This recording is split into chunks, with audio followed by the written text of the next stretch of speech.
Hey, what's up, everybody, and welcome to the Get Your Bell Rung Football Podcast. He is Kevin Reynolds. I am Bobby Wall, and we are here to talk all things football and hit you with some takes that might rattle you up a bit.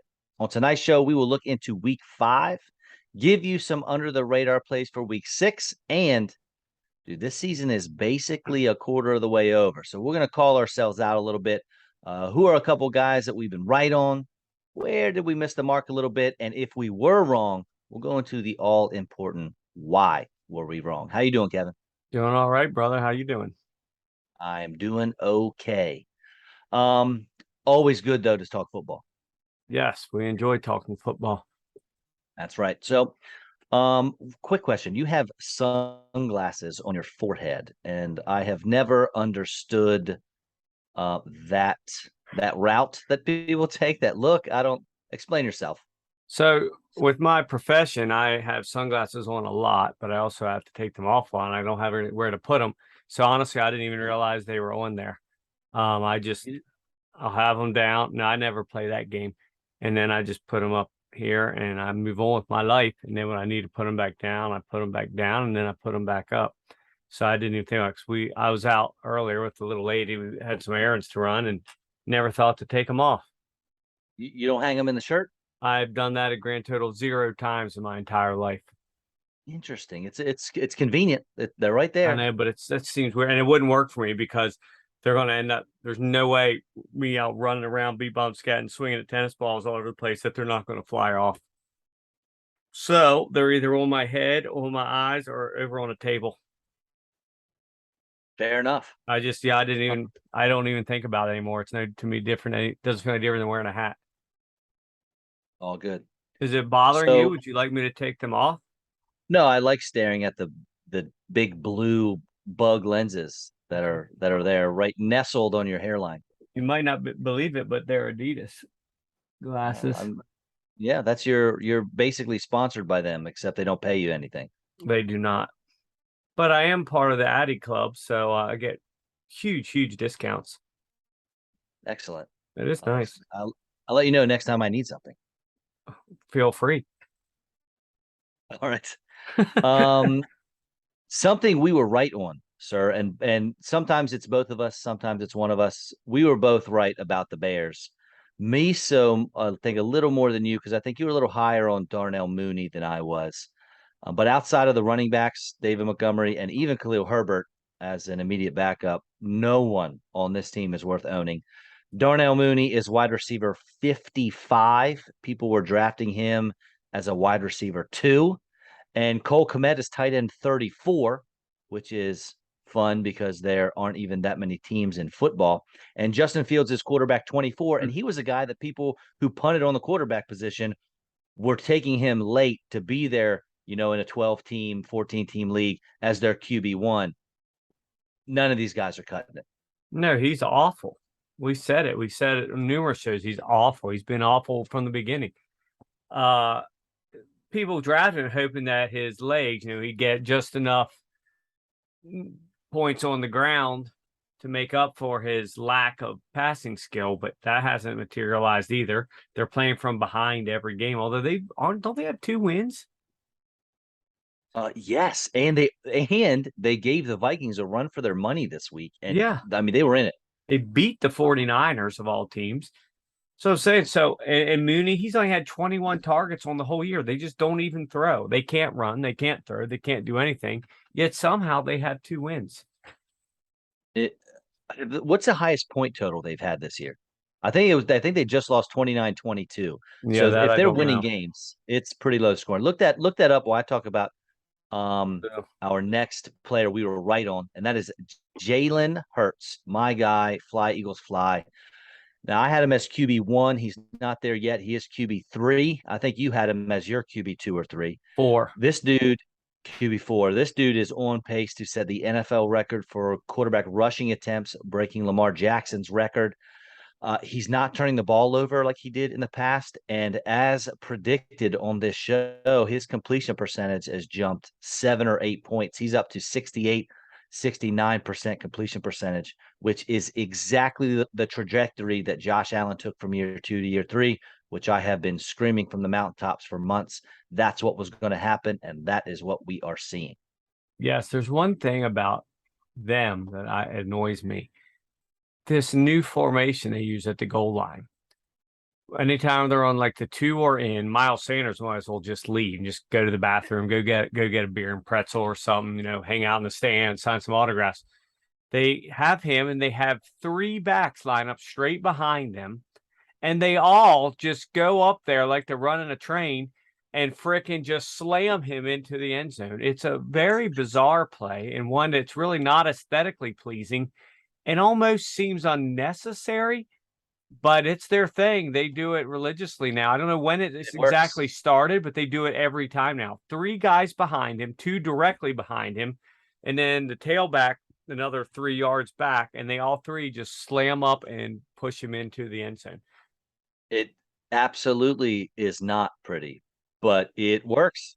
It does. But the thing is, they don't need him to do that. They can put me or you in. If I've got 750 pounds behind me or 650 pounds behind me, pushing me forward 3 feet, I'm going to get in too. It's a bizarre formation, and one I've just never seen any team ever that literally has a formation made solely to slam forward and push a guy forward 3 feet. It's very weird. You occasionally see a lineman like pushing a receiver, getting behind a running back and push them to get those extra 3 or 4 yards, but they don't line up like that. Well, this last week, Dallas Goedert did it. He just ran up right behind Hurts and put his arms under it, put his arms underneath Hurts' arms, and just ran him into the end zone. So I'm saying it's bizarre. It's strange, but yes, they definitely score. The Bears, the most they've scored is 23. They beat the Texans in week 3, 23-20. They scored almost 19. They've almost 3 wins. 23, 12, and 22. They've almost 3 wins, and they haven't scored more. I bet that, and they didn't have 3 touchdowns in any game. I bet. No, probably not. I mean, that's wild. Yeah, because Santos is I think at least twice has been the number 1 kicker already in a week. Anybody pop out to you or stick out in your head off the top where we were absolutely right so far at the quarter poll? Absolutely right so far. I know one that I was right, and I think you are too. I think both of us still have a possibility of Mike Williams and St. Brown both ending up as high as we thought. Your boy partially because Keenan Allen's been out. My boy, though, might not because now he's already missed 1 game. What did he do last week? Anything? He could still do points. He didn't do much, no, but he can still do points per game. He could still be up there. If you go by points per game, right? He'd still be there. But those weren't. I'm beginning to think that Mike Williams his yardage totals may drop when Keenan Allen gets back, but I think his touchdowns are going to go up. I think he only has 1 or 2 touchdowns on the year. Yeah, he doesn't have many because they don't. I mean, who they need to cover? They need to cover him and Eckler, and that's it. Well, you get Keenan Allen back there, he's going to take some coverage because he's great in the red zone. But and that's going to help open up stuff for Mike Williams to score some more touchdowns. Gotcha. So I know one thing you were right on. The Rams look awful. Oh, dude, there's no way they're making the playoffs, man. But there were moments last year when they looked awful, so I can't completely give up on them yet. But they look overwhelmed. They don't just look bad; they look overwhelmed, like they don't know what to do, how to fix it. I don't think Allen Robinson even has 100 total yards receiving on the season. That I would have to look up. It's terrible. It is terrible. It's not. All right, couple spots we were wrong. The Broncos, all of them except for Courtland Sutton, because we at least I always loved Courtland Sutton. I think you liked him a little bit too. But man, they're terrible. Russell Wilson is droppable. It's Russ. He's awful. Jerry Jeudy's not great because of Russ. The running game wasn't. I mean, Javonte Williams is not who we thought he was going to be. He looked great week 1. He got like double-digit targets, which was nice, but still not what we thought he was going to be. And the why for this one, everyone underestimated just how bad this coaching staff was going to be. Nathaniel Hackett, and I'll give him credit. He's come out and said, man, I need help. So he hired the one guy from the Ravens, I think, formerly coach of the Ravens, to be a consultant. And he's been open with the media, like, this is what we need to work on. I need to do but it's not happening. It's not coming together. We were all so excited for this offense and this team, and the defenses look fine, but man, it's not great. And then I'm sure you saw just the other day came out, Russell Wilson went somewhere. He has a lat issue, the muscle that runs like under your armpit down your side. This he's been suffering from it for a few weeks now. This almost feels like they're clutching at straws. Maybe he does, or maybe it's yeah, this hurts a little bit, coach. Well, has it hurt all year? Maybe. Okay, we'll run with that, just so they don't look as bad. But I don't Yeah. know. I'd like to call it growing pains, but man, you're 5 weeks in. Something's got to happen different here soon. He just looks like a deer in the headlight. It's just not good. And then losing Javonte Williams isn't going to help anything. So we were both wrong in that division. You were wrong on the Broncos. I was wrong on the Raiders. They're competitive in every game. They just can't seem to find a way to win. Now Devontae Adams is assaulting personnel on the sidelines. I don't know where to go with this guy. Max Crosby's just a man amongst boys. I think I saw today he leads the league in sacks and hits for tackles for a loss. But other than him, He their defense does nothing. he basically single-handedly beat me this week in the SiriusXM host league, because Mhm. I was going up against him and I had a lead. But man, his game, what, he had multiple sacks or something. I mean, he blew up, and the guy I was facing came back and beat me there right at the end. He's a beast. It was nice that the Ravens got rid of him. That was a good decision. Um, Other things we were really wrong on. I don't Well, have I too got many. one. I got one that's I personally was wrong in a good way, and it's Tyreek Hill. I had him, I think, going in the season as wide receiver 17, and he was one or two spots I had him behind Jalen Waddle. And the reason being is I underestimated how good Mike McDaniel was going to be as a coach. He So is we good. underestimated how terrible the Broncos quarterbacks were, or coaches were. Mike McDaniel has done a fantastic job, I think, so far for the Dolphins. He's using Tyreek Hill all over the field, as he should. He's not just a deep threat. He's getting him the ball in space and letting him work his match, getting him on sweeps. I watched him run a sweep last week. And the offense as a whole was better than I anticipated. So hats off to you, Mike McDaniel. You made me wrong in all the best ways. Yeah, I was going to say that's another thing we were sort of wrong on is Tua in general, along with 99% of everybody else that thought you have all these weapons, you have this good coaching, but you still have Tua. Well, here we are, 3-0 with him, 0-2 without him, and not really even competitive. They got blown out last week. And So Tua's look good. he has. He's looked really good. He's put up some serious stats. He's already ruled out for this week. They're going to do that whole baby gloves thing. Yeah, I don't know what this is going to say. I love what Aikman said the other night. I know he wasn't allowed. Now the cancel culture is coming for him. All the bleeding heart liberals. I assume you've seen all that. Or did you hear when he said it? Because when he said it during the broadcast, I was like, oh, he's going to get some heat for that. No, I didn't. So he said after that pathetic call the other night, where they said that what's his name Jones landed on top of Derek Corey. Actually, it's already taken the ball from him and braced himself. They called the roughing penalty anyway. And so Aikman said sooner or later they're going to have to take the dresses off. In the offseason, the competition committee is going to have to do some work and take the dresses off. So he's been getting so much crap from all the pink-haired social justice warriors of the world, this and that and the other, and how he's a misogynist and a sexist and a this and that and the other. Whatever, dude. It's the truth. I'm sick of how sissified this is all really becoming. But that's the thing with Tua. He's not going to go in until he can go out there and do back handsprings across the field with a smile on his face. It's Yeah. getting silly. It's tough to play a contact sport when they're doing their best to limit the contact. And Exactly. especially when the quarterback's involved, it's getting out of hand. Yeah, Joe Burrow said the other day, like, this is what we sign up for. We get paid millions of dollars to slam our bodies at 20 miles an hour in each other. And we all know the inherent risks. We all know that we're all one play away from potentially altering our lives. But it's no different than all the other jobs in the world that have these horrible, horrible chances of being hurt, maimed, killed, except they make $12 an hour. These guys make millions. And we have to sit here and feel horrible for them all and change the rules. It's football. I don't, how's it football if we can't actually tackle people? Absolutely. Yeah. That being said, I'm not sure our Thursday night game between the Colts and the Broncos was football. Oh, That has there ever been a worse game that you've seen? it was like, oh, real quick before we start on games, Sure, Allen sure. Robinson, 12 catches, 107 yards Oh, on 23 targets, 1 touchdown. man, that's again, people were drafting You him would have as their wide expected that. receiver too. Yeah, but we didn't necessarily think he was going to blow up, but I didn't expect that. I Oh, thought I he'd have certainly that in a didn't expect game. that. You're right, yeah, exactly. At That's my least whole maybe point. not the 12 catch, at least the yardage and a touchdown.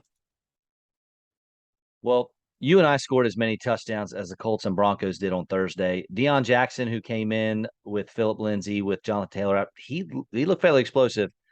Maybe he'll be the lead guy if Jonathan Taylor misses more time. He did not practice today, which is Wednesday. So keep an eye on that. Alec Pierce, rookie wide receiver, 3 games in a row with at least 60 receiving yards. Cortland Sutton for Broncos, he's still good. And as I mentioned before, Russell Wilson is droppable in your leagues. Now, Yeah, he he's may come awesome. back. He may turn it around, but right now he's not winning you anything. He's I losing you games. watched I watched this whole game. It was very difficult to watch. It was actually very stressful, like nerve-wracking because it was such a close game. And you're waiting for either one of these old-time quarterbacks to actually do something. But man, everything about it was just ugly, So ugly, my ugly. favorite was Al Michaels, right? He was calling the game when he said, this is one of those games that just it was him and Mark Sanchez, right? Al Michaels and Mark Yeah. Sanchez. This is one of those games that's just so bad it's good, right, Mark? And Mark's like, no. And they went to commercial. Yeah, it was pretty pathetic, but the kickers, baby, the guys you hate the most, they did all the work. Yeah, unfortunately. All the work. So yeah, there was Yeah. nothing about this game. Naheem Hines went out on, I believe, the Colts' first offensive play of the game. First or second, yeah. Yeah, he got the concussion. There was no way, no matter what test he passed, that they were going to let him back on the field. So Well, there were various people in a lot of leagues that probably played him with Taylor out, and boy, that blew up in their faces. I tried to trade him. I tried to put him in a trade for a tight end. It was like it was a multiplayer deal. Him and I wanted Darren Waller in return.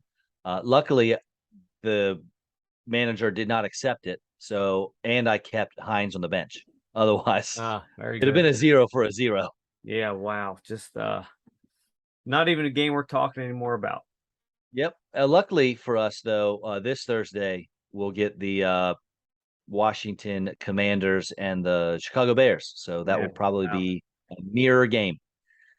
Next up was our second game in London, the Giants at the Packers. Dude, the Giants won. The Giants beat the Packers in London and are 4-1. They have last week I said they're the worst 3-1 team maybe ever. And this week they are the worst 4-1 team maybe ever. It is unreal. It is another good week for Saquon Barkley. He's RB3 now in fantasy land. New York finally let their best receiver play, Darius Slayton, and wouldn't you know it, he went 6 for 79 and doubled the receiving output of anyone else on the team. I have no idea why he hasn't been playing the whole time. He must have done something terrible, or I don't know. They were But going to trade him at one point. he's the best guy they have. Yeah. Aaron Rodgers was Alan Lazard keeps nickel and diming you for good weeks. He doesn't get a whole lot of catches, doesn't get a whole lot of yards, but he sneaks in a touchdown every week. He's got 3 of them, but barely 200 yards receiving on the season. Aaron Jones was and AJ Dillon is killing me. Absolutely killing me. He was the one guy I had the most shares of, and I was so confident that him and Jones, without the receivers in Green Bay, they were going to run him into the ground. And he's getting the touches, except for this last week, but he's not producing. He's not getting the end zone, and my fantasy teams are struggling. Yeah, I'm at the point of benching him Me too. because I can't keep having weeks like this where he just kills me. I'll miss out on a couple good ones, big ones here and there where he scores 2 touchdowns, gets 80 yards, but I can't do this whole 3 or 4 points a week routine just in the hopes that he finally does something. Randall Cobb He had a big averaged game. Oh yeah, go ahead. he averaged like 6 yards a carry as also. He Yeah. just didn't get enough carries. Yeah, he's 6 for 34. Yeah. It's madness. I saw something the other day, you probably saw it too, that Aaron Rodgers' whole career, all the touchdowns he's played, there's only one player he's ever thrown a touchdown to ever. If this is accurate, and I think it is, one player ever that was drafted in the first round. Do you know who it was? Wow. I don't. I'll give you a hint. It was in this Wait, very game. so it had to be someone. Wait, I don't know. Is it Mercedes Aaron? Lewis. I Only was gonna say first in his whole career, the only first rounder he's ever thrown a touchdown to was Mercedes Lewis.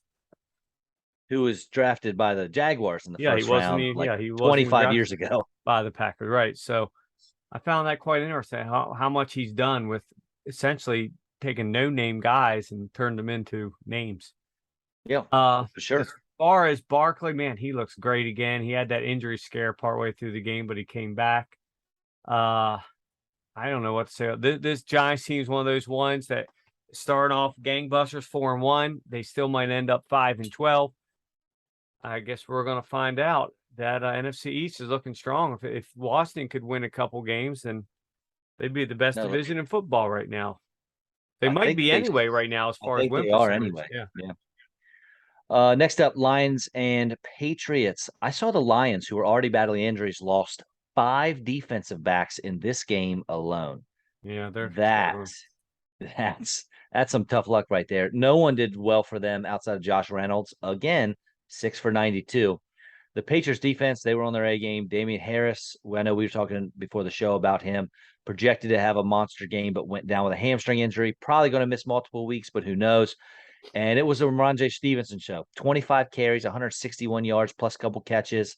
Jacoby Myers, 8 for 111 and a touchdown with Bailey Zappi. That's his absolute go-to guy. So pick him up if he's on your waiver wire. Yeah, what a blowout. What a just a non-competitive game. It seemed silly. The Lions are really hurting, but you got to come up with more than this. 0. I mean, nothing. It was just total trash. I know you don't have Swift and St. Brown's sort of off. And then you had Hawkinson crash back down the earth after 3 touchdowns and however many yards he had. He goes to 1 catch for 6 yards. Well, the Patriots said, look, all you do is throw over the middle, not against us. We're You going do to take anything it. else you Yep. want, but throw over the middle. And that was it. The Damian Harris thing killed a lot of people. I'm sure a lot of people, myself included, played him. He got hurt on his 4th carry. Never came back. No way he'll play. So Stevenson, dude, averaged over 6 yards a carry. Sometimes you say, well, that's talented. impressive, but then you look and see the guy only had 7 carries. But this was 25 carries.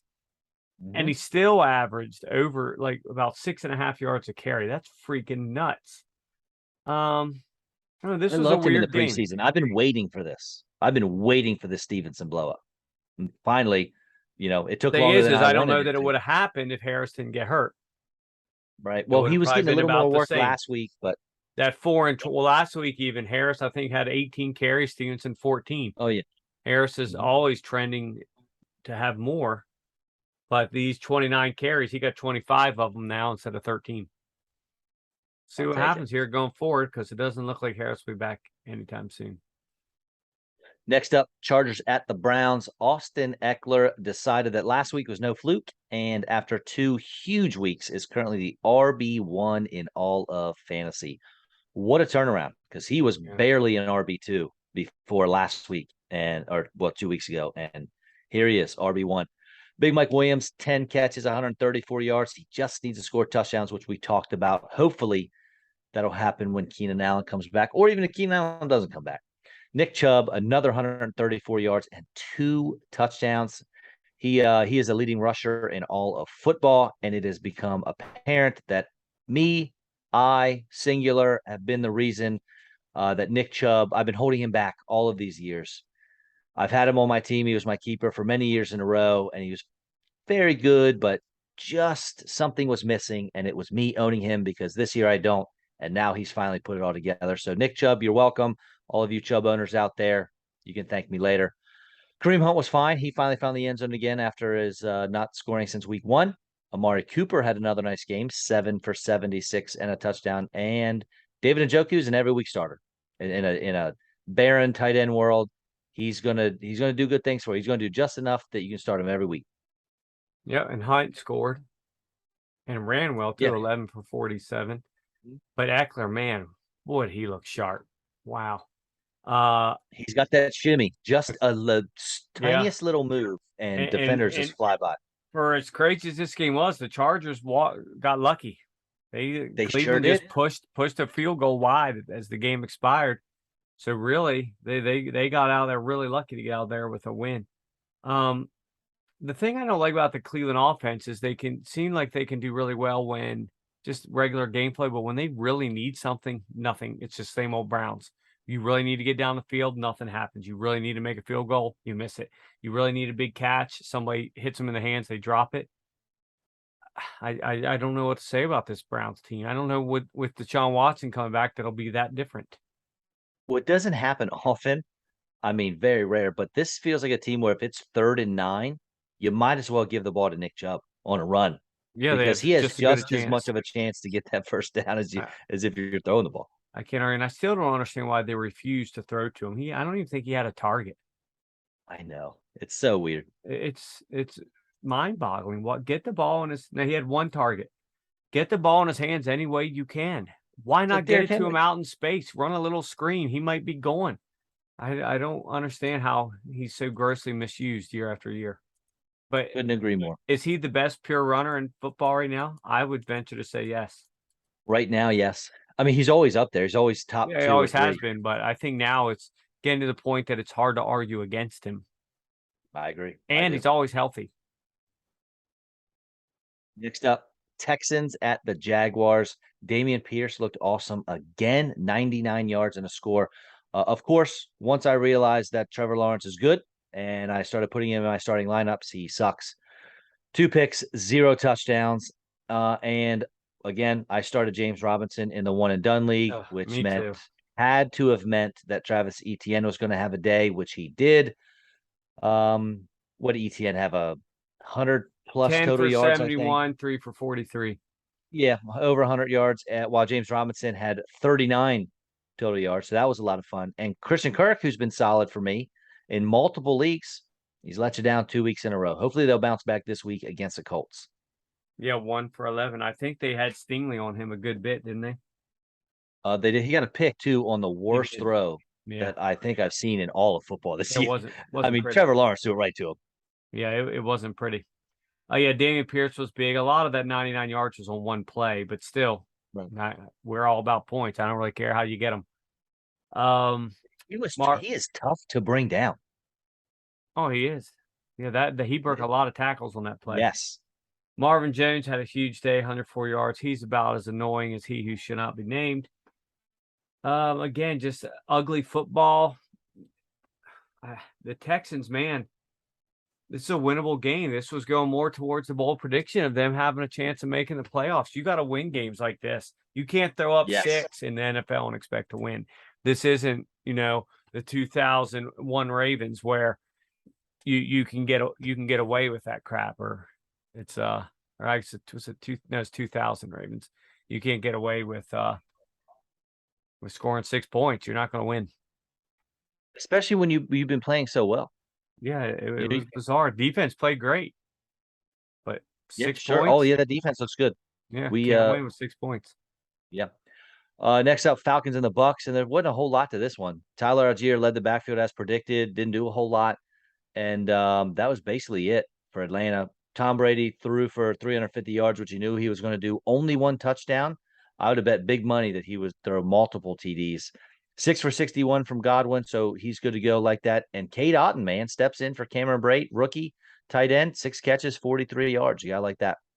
Yeah, you played him in the once and done. I Wasn't did. stellar, but in a like you said, in a tight endless league, Yes. you'll take 7 points out of your tight end. I know. As sad as it is, I was very excited for his 6 Yeah, for yeah, 43. it was great.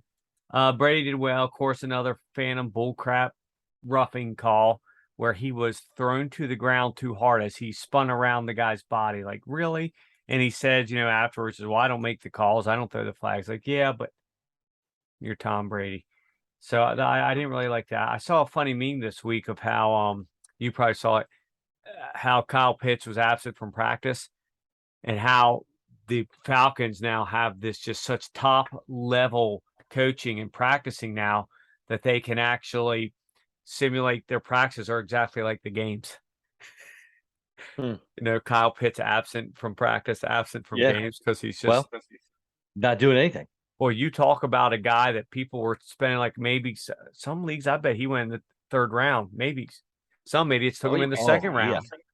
Oh yeah. And here he is with nothing, like totally useless, completely invisible. Him missing this game helped so many teams because they didn't have to play him. And I know a lot of folks were like, "Well, I don't have him. I'll just throw Taysom Hill in here and hope for the best." Taysom Hill dropped almost 40 points. Yeah, there's your 30-some points. Tampa looked great. They built that huge lead, almost blew it until that phantom call. Yeah, what can you say? They won a game that they should have won. Brady looked good as usual. Fournette had a huge week, 2 touchdowns, 10 139 catches. total yards. Yeah. So I think he was RB1 on the week, wasn't he? I believe so. In a very top heavy week for running It was. backs. So yeah, I mean, Bucks are the Bucks, Falcons are the Falcons. Roll on.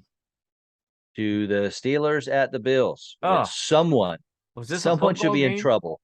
Yes, I don't know. Someone should be in trouble for sending the poor rookie-led Steelers up to Buffalo because wow. George Pickens, I tell you what, he's had 12 catches and 185 yards since Kenny Pickett's taken over. Pickens to Pickett, Pickett to Pickens, that's gonna be tough for a few years. But your boy George, I think he's in every week flex play. It's gonna be tough to talk me out of that, depending on what your roster looks like, but you don't feel bad putting him in there. Josh Allen, 424 yards and 4 touchdowns, but he had like 350 at halftime. He was on pace to break the all-time record. I think it was like 375 at halftime. There you go. See? And Gabe Davis was so annoying. 3 catches, 171 yards and 2 touchdowns. He caught a 98-yard touchdown on like the first play or two of the game. Stephon Diggs was good, and Khalil Shakir, who came in for the injured Isaiah McKenzie, he was good. I mean, everyone except Devin Singletary. For some reason, they didn't run the ball, even though they were smashing the Steelers.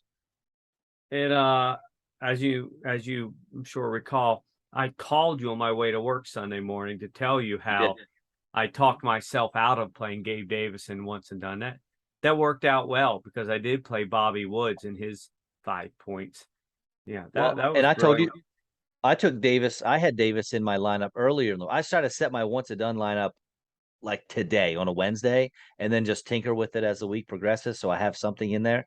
And I took Davis out probably Friday of last week, which was he had done nothing. Week 1. That's it. So yeah, that was a mess. Zach Moss is entirely droppable in every single format. Completely useless. One thing about Pittsburgh that I liked was our boy Omar Epps yesterday took a break from house reruns to mention that he is going to start playing Jalen Warren more often. He's going to get more and more of the snap share over Harris as we go along because it's right in the numbers. Harris 11 for 20, Warren 5 for 24, Warren 4 catches, 39 yards, Harris 3 for 16. He's doesn't just look better, he's outperforming him. So Omar Epps says he's going to start getting more playing time. I like it. Well, I'm searching my my waiver wire right now to see if Warren's available anywhere. Because that kills a lot. You said that Harris was a first rounder in almost any league that you can think of. For sure. He's putting up like 12th round numbers. It's not good. No, it's not. And you called that sort of right. You've never been impressed with his actual skill. Not the worst back in the league, which you've not thought as highly of him as others have. It was more of a bulk thing, but right. But you start taking away the bulk, what's left? 5.1 points. That's what. So do you want him or Lat Murray right now? Jalen Warren or Latavius Murray? If I had to take one of those, it depends on the type of league, but I'd still probably take Jalen Warren. In my type of league where you can sign somebody on, I actually have him, but I didn't give him years because I got him off the free agent list. So I couldn't do that. But man, because he's a guy you could keep for years potentially if this works out. Lat Murray, right. Yeah, he's just a nomad. He goes team to team. Who knows? He'll even be on the Broncos in 2 weeks. All right, next up, Dolphins at the Jets. Poor Teddy Bridgewater.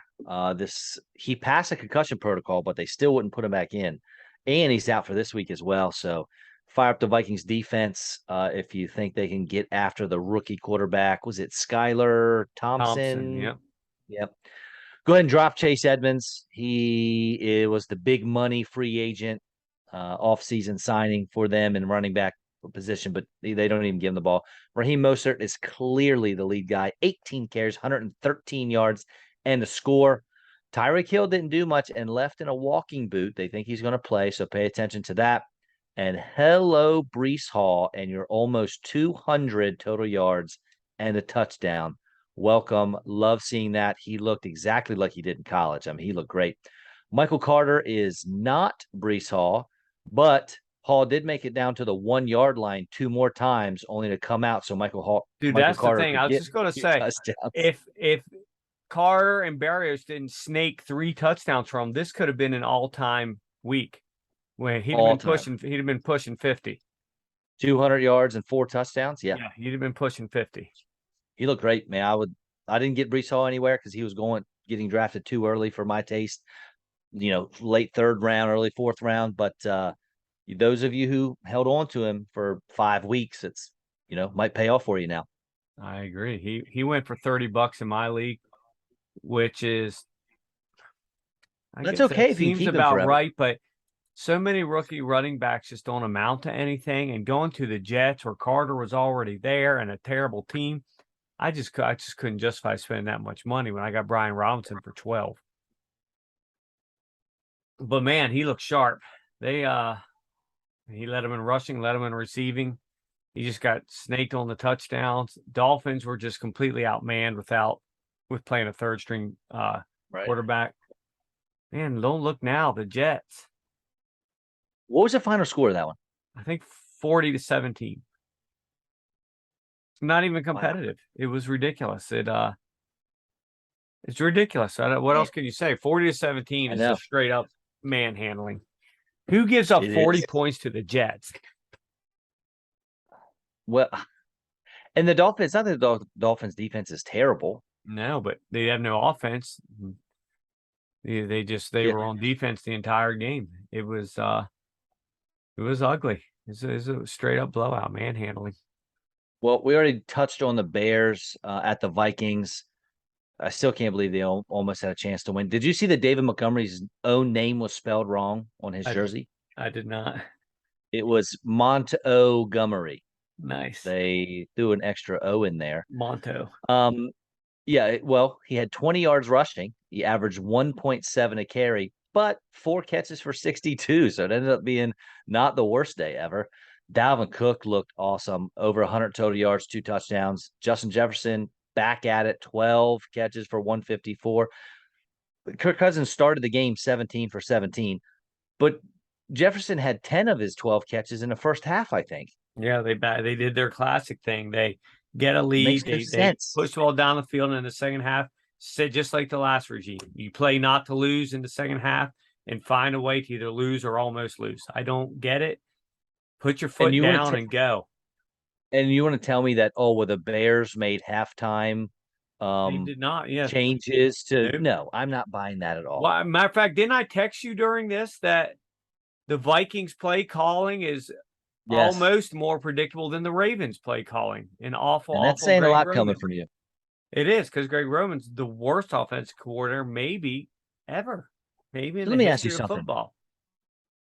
Have you ever heard of the Patriots, the Chicago Bulls back in the day?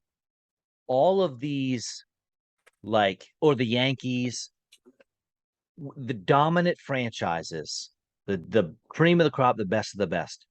Have you ever known one of them to have one of these things, like they spell their own player's name wrong on the jersey? These types of things always happen to the bad teams. So, I mean, it shows you how deep this terribleness runs in these teams. It goes all the way down to the guy sewing the jersey on. It's not just the head coach and the players. It is a systemic problem. It's a problem. But I need to go over one quick thing here. There were 1, 2, 3, 4, 5 players in this game who scored. David Montgomery, Dalvin Cook twice. Kirk Cousins had a rushing touchdown. Sure. Mr. Velus Jones. Oh, sure. Touchdown. And who's And number 5? Even better. Jalen Rager. Jalen freaking Rager, baby. His first Vikings touchdown. Woo! A little And his shovel only pass. one. He ran basically a little end around, got a little freaking shovel pass, and ran that thing in untouched. If there was a bet, him and Velus Jones scoring in the same game, I knew you'd love it. well, if there was a bet whether he would score another touchdown in his Vikings career or not, I would choose not. Really? He's Well, just not good. He'll get one somehow. He won't ever Maybe. break 100 yards. He won't do this. He won't do that. He'll somehow get a lucky touchdown. Just like he had a couple with the Eagles, didn't he? A couple is probably the right number. We got to look at this real quick because Go ahead. While you do that, I'll start talking about the Titans at the Washington Commanders. Derrick Henry was a beast again, and Wentz is doing Wentz things again as well. He plays just good enough. He was a top 8 QB this week, and he tricks you into putting him in your lineup just to give you 10 points the following week. Antonio Gibson, hats off. Nice knowing you, my friend. It was great to see you play for a while, but now that Brian Robinson is back, even though he didn't play well, granted, first NFL game, you're done, buddy, because J.D. McKissic gets the passing downs, Brian Robinson gets the rushing downs, which means there's no place for you. kick returns. Sorry. That's it. 3 touchdowns for Rager as an Eagle. Oh, you missed it by 1. Yeah. Damn it. Yeah, he's got 4 on his career now. As far as the Commanders go, I know he had to backtrack and apologize, but Ron Rivera's right. This team all comes down to Carson Wentz. If he plays really well, they've got a chance. If he plays like Carson Wentz, they don't. The end of the game, he gets piling up yards, doing a snap, but then you do nothing at the end of it, and you screw it all up and throw an interception. I mean, he doesn't look horrible, but he doesn't look good. And I played McKissic in a league basically because I had to, but I was feeling okay about it because I figured that he would get some play time. And the last 2 pass attempts of the game, Wentz targeted him in the end zone on both. One was knocked down and one was picked off. Yeah. So that's how fantasy works. You come that close, you make the right call, whether we're forced to or not, and it's right there. They get the play called to them, the ball's going, you get that touchdown, and it completely changes your outlook on the week. But nope, picked off instead. Very frustrating. Yeah, because he had 5 catches on 7 targets. Those 2 missed touchdowns were his incompletions. But yeah, Antonio Gibson's done 3 for 6. 3 rushes, 6 yards. Brian Robinson used sparingly, 9 for 22. It wasn't pretty. Nobody ran well, but Derrick Henry is exactly who we thought we were. I'm glad you finally, before the season started, came around on him and were able to redeem yourself because he once again looks like a man amongst boys. And they threw to him a little, only 2 targets this time, but he got 30 yards out of it. I mentioned Bobby Woods and his 5.7 points, which are so much more than Gabe Davis's 36.7. And again, not a real pretty game. Came down to the wire. I love how competitive so many of these games are. That's at least makes them bearable to watch. True. Seahawks at the Saints. Geno Smith is the real deal. Bless you, sir. Buddy. If only there were a mute button. Yeah, well, there is, but that came out of nowhere. There was no time. I started putting my cursor over to hit it. I'm like, there's no time. Just do the vampire sneeze. So I got proposed a trade today. And if this were the preseason, I picked up Geno Smith on waivers this week because I have Trevor Lawrence and Matt Stafford. And the trade was straight up, I give up Geno Smith and I get Russell Wilson. If I told you I was offered that trade in the preseason, I mean, that would just be silly talk. I got offered that trade today and I declined it. I can't accept it. Geno Smith has to be my quarterback, which is so wild to think. We're 5 weeks in, dude. It's no longer an accident. It's a trend. The dude's playing well. My big question, I asked one of my buddies, they're like, why didn't they do this with Russ? This whole chuck the ball down the field nonstop. Why did you rein Russ in, an MVP of the Super Bowl, an all pro year after year. Why would you not let him do this, but you'll let this guy do it? I just hope. Well, they would do it for a stretches, right? He started the week. I think last year, top through the first 8 weeks, he was He was number one player in MVP fantasy, probably, yeah. right? And then that was And it. shut it Nope, we're down. just going to hand the ball. Poor Rashad Penny, broken That fibula, I guy can't. believe. Yeah, I know, surgery. He just can't catch a break. He looks I so know. great again. 8 for 54. Mm. And Wheels up for my RB1 coming out in the draft, though. Ken Walker the third. He had a huge run, but even without that huge run, he did all right. But just that shows you got to see the explosiveness that he has and can score on any carry. Tyler Lockett was great, 104 yards, 2 touchdowns. And I'm telling you what, both of his catches were great throws. But man, I can't remember if it was a first or second touchdown. It was the greatest throw of the week, probably of any it was, quarterback. I mean, absolutely beautiful. DK yep. Metcalf, 5 catches, 88 yards, a touchdown. Alvin Kamara finally balled out, almost 200 total yards and 6 catches. But Taysom Hill stole all the touchdowns, 3 rushing, 1 passing. I mean, I hate that dude Why? because he takes everyone else's Well, touchdowns I that told you they before, it's should get not them. his fault. He doesn't call the freaking plays. Okay. So do I hate Dennis Allen? I hate Yes. Dennis Allen. He's the one I doing hate all Dennis Allen. this. Taysom Hill just goes out and does what he's told. Dude, it was impressive. A couple of those runs, they were legit runs. It wasn't like he was going in completely untouched. The dude's He's a good legit. player. But yeah, the big story of this game is Penny going down. Walker was your number one. Brees Hall was my number one. We're both right on these. Um, the other big story is Chris Olave concussion while catching a touchdown. He was just Impressive. completely limp, completely limp. His like everything was flailing. I don't know how. I still don't know how they over because they called it an incomplete. I watched enough times. I still don't know how they overturned it, but they did and called a touchdown. So I got some points that ended up useless anyway. But is he even going to play this week? But boy, is he turning! The dude's going to be a freaking superstar in this league. Yeah. But yeah, Kamara finally getting back on.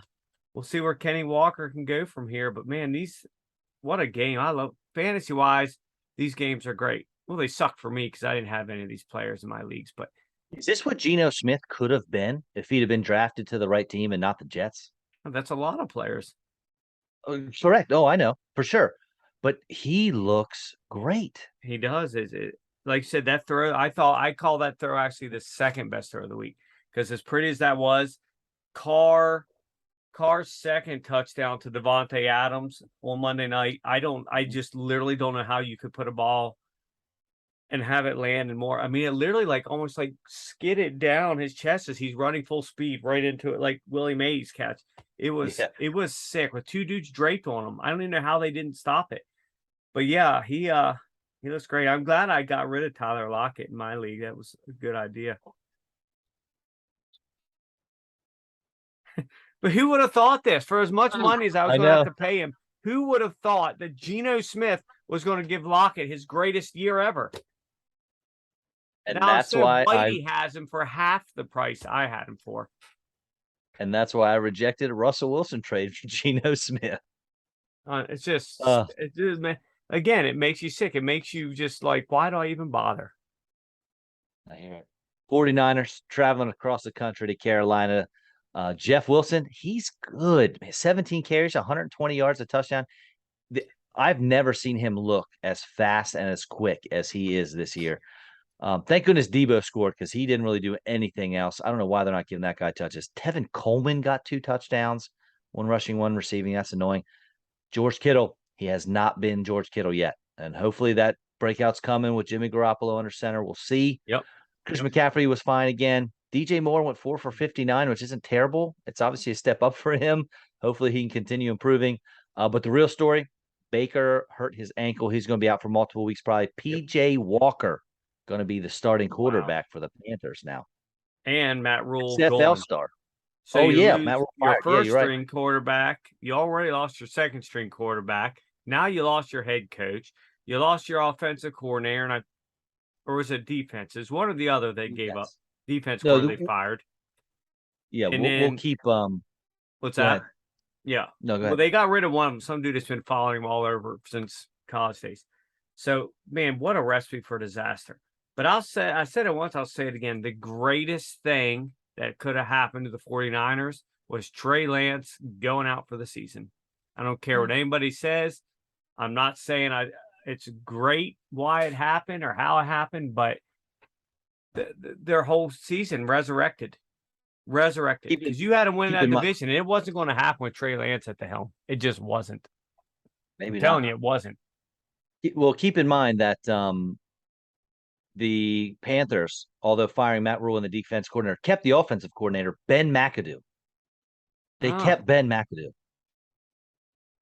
and He's terrible. I forget, who did they hire? Who did they promote? It was like their secondary / Well, special Steve teams. Wilkes, Yeah, but he Steve did Wilkes was 1 a head year in coach for the Arizona, I Cardinals think. for a few while. Yeah, yeah. Yeah, Yep. I think they only gave him 1 year. He went like 3-13, and they dumped him. Well, We'll speaking of the see where this Cardinals, goes, but you could make the definite case the Panthers right now are the worst team in football. well, but when teams make these moves and fire these coaches, this has got a win written all over it. I would agree entirely if they weren't down to their third string quarterback. Okay. Yeah, I'll buy that. That's really problematic. A whole new coaching staff and well, not whole new, but major coaching staff changes, and you're down to your third string quarterback. That said, can't do much worse than what Mayfield's been doing, so maybe it will be great. Over under 27 and a half touches for Christian McCaffrey this week. Touches? Touches. Who I forget who they're playing. I don't have my Does up. it matter? It does. Because it depends how far they'll be behind. I don't think it. I think it's over. They're at the Rams. So 27 and a half touches. You're telling me they're not going to give him 20 carries? I've got to go under. Touches? That's such an enormous number. I've got to go under. I'm going over. We'll put something on it. Yeah, it's Me too. they're playing the Rams, so we'll see what happens. All right, we just mentioned the Cardinals, so we'll go Eagles Cardinals. Jalen Hurts was good again, even without throwing a touchdown again. Obviously, it hurts the receivers, but Devonta Smith was 10 for 87. Dallas Goedert was 8 for 95. I love the way they're incorporating Goddard. He's getting all kinds of little screens and stuff and making big yards out of it. And it helps when you have the best offensive line in football. But Miles Sanders disappointed simply because he keeps getting all the touchdowns stolen from him. But I think he's the fourth leading rusher in the league right now. I think he has the fourth most rushing yards. Yeah, he's up there. Kyler Murray is absolutely, I know. Kyler Murray is absolutely embarrassing, and I would be so upset if I was a Cardinals fan. And James Conner got banged up. If he can't go, Eno Benjamin is the only healthy running back on that whole team. So it's go put all your money on Eno Benjamin. Yeah, what a mess. Friggin' Hollywood scores again. That guy just the consistently inconsistent. He just drives me nuts. Kyler Murray, but he still dropped like 2 or 3 balls. He did. Oh man, he had one that hit him, and I was just like, "Oh, thank God! I'm so glad he's gone." Like Murray, this could go down. I bet 2-3 years from now we're gonna be talking about how this goes down as like one of the 5 worst contracts in pro sports history. John Gruden, Albert Hainsworth, Kyler Murray. Yeah, you got to throw Albert Bell in there at one point for the Orioles. Oh, don't talk about my guy Albert Bell. Sorry, but that was a horrible contract they gave him. Wait. Bobby Bonilla, number 1. He's still getting paid. That wasn't his contract. That was his settlement. Okay. All right. That's fair. And when you look at that still to this day, what the Mets did made sense. They figure we're going to take all this money that we'd have to pay them up front and just give them $1 million a year for 30 some years. But we'll take all this money and we're going to put it in this huge hedge fund. We're going to turn this 30 million into 300 million and make off like bandits. Unfortunately, they didn't realize that Bernie Madoff was actually running the biggest pyramid scheme in the history of mankind, was going to be arrested and then commit suicide over the whole thing. So they ended up just getting really, really burnt. So it was actually smart on both of their cases. Bonilla got more money for a lot longer time, and they thought they were getting a deal and were going to make millions, but it didn't pan out because Bernie put the screws to them. I love how we have a jovial conversation going that's lighthearted, and you turn it into something super dark, and then I have to bring us back to the Cowboys at the Rams. Well, that's a good time. That's a good time. He got the Mets. He got a couple thousand senior citizens in New York and Miami, and went off with billions, and then killed himself when he got caught. I'm And not sure if you know this, but Dallas had 102 passing yards they did. total. That's Tony why this Pollard whole had good. thing of replacing Dak. Are you kidding me? They're I know, winning I know, despite Cooper Rush. This is I know. ridiculous. Tony Pollard had good numbers, but averaged maybe 3 yards a carry Well, outside of an 80 70. yard touchdown Yeah, run. it was all in one Yeah, play. I know. Cooper Kupp continues to be the only Ram worth having outside of Tyler Higbee and his 6 yards per target. It's just like hike, Cooper Kupp, not there. I'll throw to Tyler Higbee, who's 3 feet down the field. Yeah. Cubs It's was embarrassing. again like just one really long play. He just catches the ball, he puts his head down and just like a rocket just going. It was pretty cool play to watch.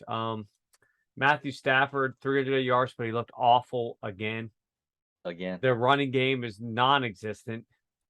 Did Oh, Darrell Cam Henderson Akers, not even chalk play it in up. this game? No, he played because he had 4 catches, but no runs. Yeah, It was again just another ugly game where it just was stupid, and Dallas took the early lead. It was never really even competitive, even though it was 22-10. It wasn't really competitive. agreed. A game that was a little more competitive were the Bengals at your Ravens. Supposed to be a fantasy gold mine. It wasn't. Joe Burrow was fine. Joe Mixon was okay. Jamar Chase wasn't. Hayden Hurst had a real nice game, 6 for 53 and a touchdown. Lamar Jackson disappointed. Uh, I mean, besides Mark Andrews, obviously he dominated, but outside of that, there wasn't a whole lot to talk about. It was a very defensive game, surprisingly, because neither defense has been good. Of course, I played Burrow and wasted Jamar Chase, thinking, man, T. Higgins, he's going to play, but he's going to be a decoy. And Chase and Burrow own the Ravens. What, 970 yards last year, the most in NFL history? Chase had like 5 touchdowns on him. What's he end up here? 7 for 50. That said, he was getting dragged to the ground constantly before he even caught the ball. I don't know how many pass interferences he drew. But man, the Ravens played it smart. You take him out of the game, and there's not much left. Mixon had an okay game, but Mark Andrews was the star. Other than that, it was pretty boring. Actually, the star of the game, the wild, the wonderful Justin Tucker. Oh. Well, you know what? You're right. I will never say, well, I don't want to say never, but I probably will never say a foul word about Tucker because he is the greatest kicker of all time. 4 If field there's no goals. question. That 58-yarder, he kicks it, and then he puts his hands up like, "Are you entertained?" Freaking Russell Crowe. Yeah. Like, is there a single person in this building that actually thought I'd miss that? Are you entertained? I love I it. mean, I hate when you're cocky and you shouldn't be, but dude, if you're the greatest of all time at what you do, whatever. I don't and it's care. not even close. I mean, there's like him way up here. You can put Vinatieri about 2 feet down, and then there's anybody else you want to name is down on the floor. It's really just it's maybe you could make the argument it's the biggest advantage in pro football having Justin Tucker as your kicker because you can count 66 yards and in, he's going to make it. 3 points every time. Yeah, every time. You got a point there.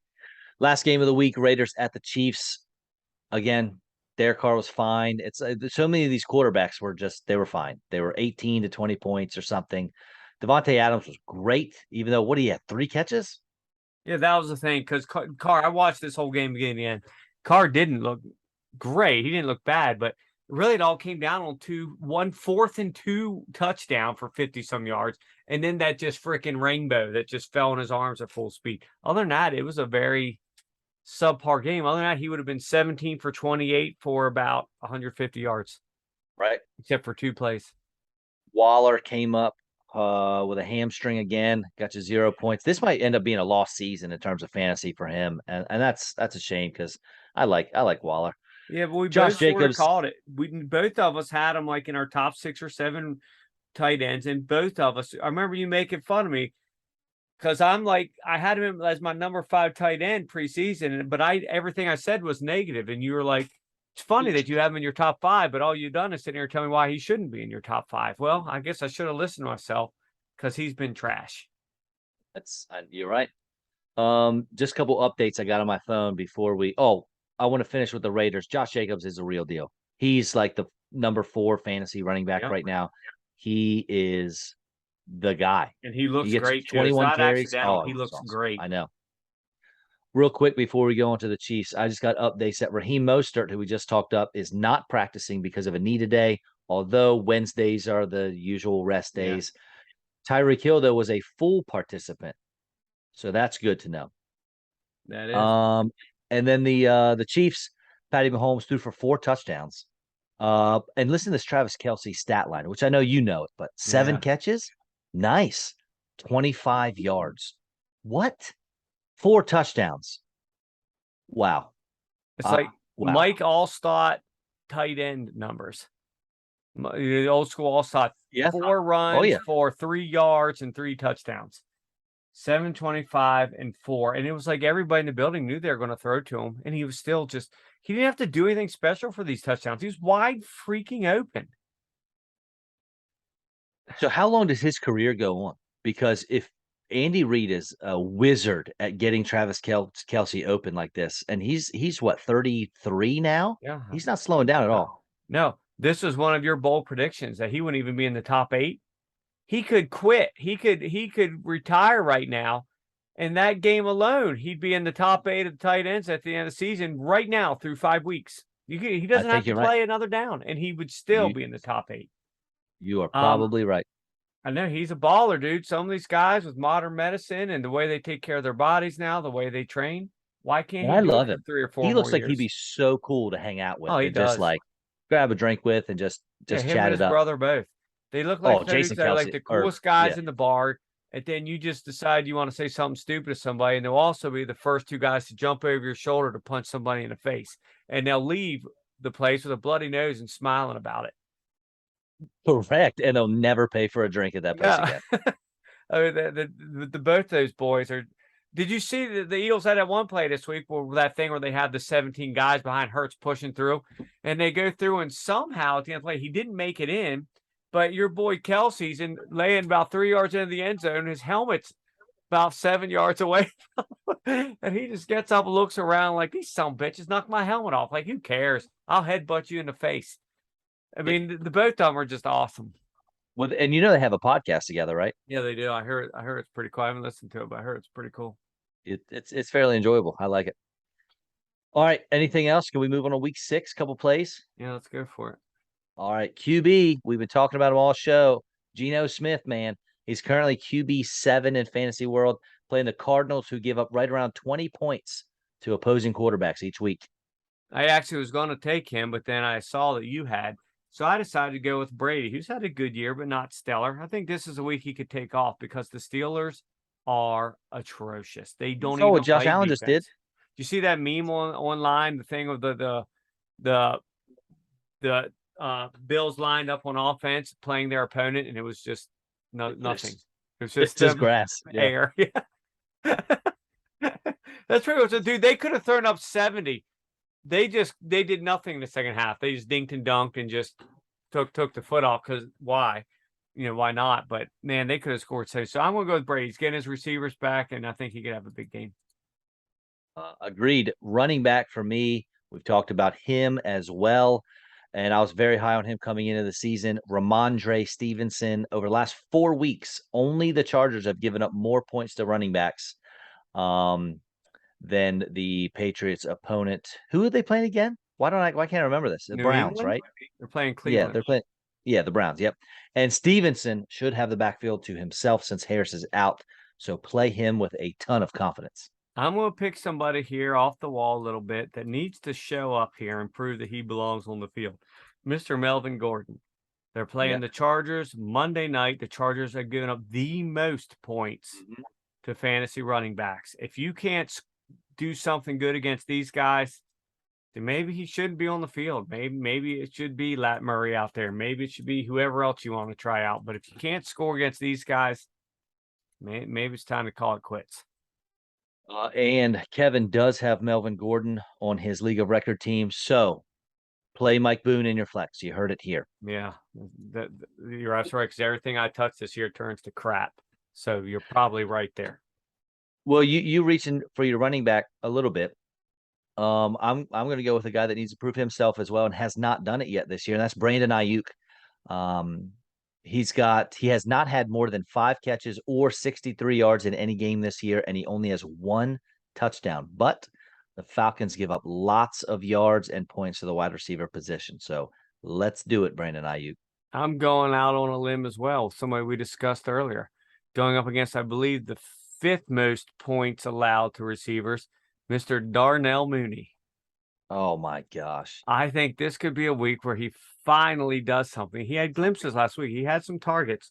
I think he might throw some numbers up against the So whatever.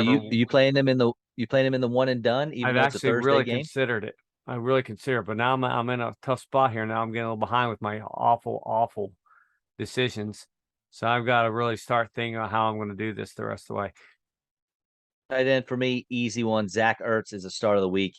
The Seahawks given up an average of 28 points per game to the tight ends in the last 4 weeks. I understand that was aided by Taysom Hill last week, but they still give up 7 more points per game than anyone else on the season.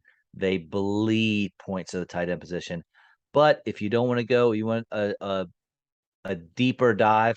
Irv Smith is going up against the Dolphins, and they are pretty poor against the tight end as well. And he should be available in a lot of waivers. Yeah, they're 8th worst against tight ends. I'm picking somebody who used to be a stud and just can't seem to find his way, but maybe this will be the time. Mr. George Kittle. He's done nothing this year, but going up against the Falcons, 4th worst against tight ends, maybe he'll finally do something, get a few yards, maybe a touchdown. I mean, the guy's got to score eventually. He's got to do something, doesn't he? Let's rekindle that relationship How with can Jimmy he? G. Yeah, how can he continue to be so poor fantasy Mediocre. wise? Yeah, I hear you. Defense for me, the Jacksonville Jaguars. They've been solid most of the year, and they play the Matt Ryan led Colts. If they can stop a hobble Jonathan Taylor, if he even plays, they could be in for a big day. I picked the Bucks against Pittsburgh. If Buffalo shut them down like Yeah. that with that defense, man, Tampa is going to probably have about 10 sacks. This game could be just ugly really quick. Really quick. But Pickett, man, did you see Omar Epps came out today and said every week since training camp, Pickett looks better and better every week in practice. So he better pick it up quick because 38-3 every week. That's And not the going to Bucks cut it. defense is just, close to being as tough as the Bills defense. So Oh it's yeah, gonna be absolutely. So what a test. who's your kicker? So I have him in a league. I'll go with Ryan Suckup, the kicker for the Bucks you were just talking about. Yeah, They very should good. pretty easily move the ball That against the they should. Steelers. So let's get 4 touchdowns, 2 field goals. There you go. I'll take 10 points That'll there. probably work. Tough stadium to kick in, but still, he'll have so many opportunities. It doesn't matter.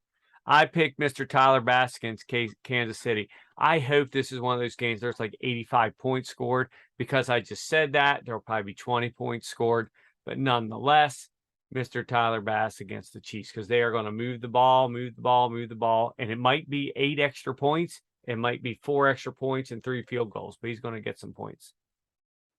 All right, sir. Anything else from you? I'm good, brother. It's Awesome. getting to crunch time now in any league. Well, yeah. You better Bye weeks are starting this week, so right. Got to really focus.